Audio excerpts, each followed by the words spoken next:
बर्तमान तो पाग बदली गतकाली मेघुआ थिला एवं आज खरा आरंभ है जो चाषी कथा कहते गोटे पटे चाषी खुशी अच्छा आ गोटे पटे चाषीर दुर्दशा बढ़ी कारण जो पनीपरिया चाष कर पनीपरिया चाषी गोटे दुर्दशा आनी वर्षा कारण 5 दिन 6 दिन धरी लगातार जदि जिते बिल में पानी रहा से पानी रे पचि जाइए सब पनीपरिया आप जहाँ विजुआल देखुले भी आम जाइलु संपूर्ण भाव में पचि जाने बाहर नहीं सेपरी आउ गोटे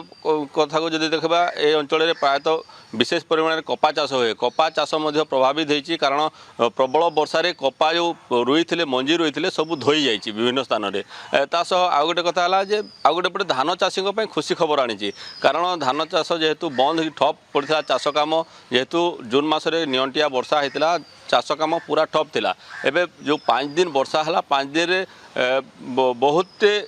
पोखरी पूरी जाइए नाल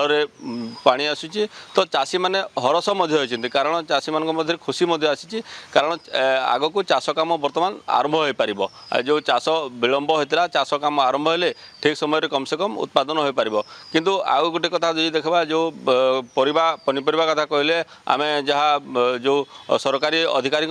आलोचना करूँ जो जेहेतु वर्षा छाड़ी आम जाकर आकलन करूँ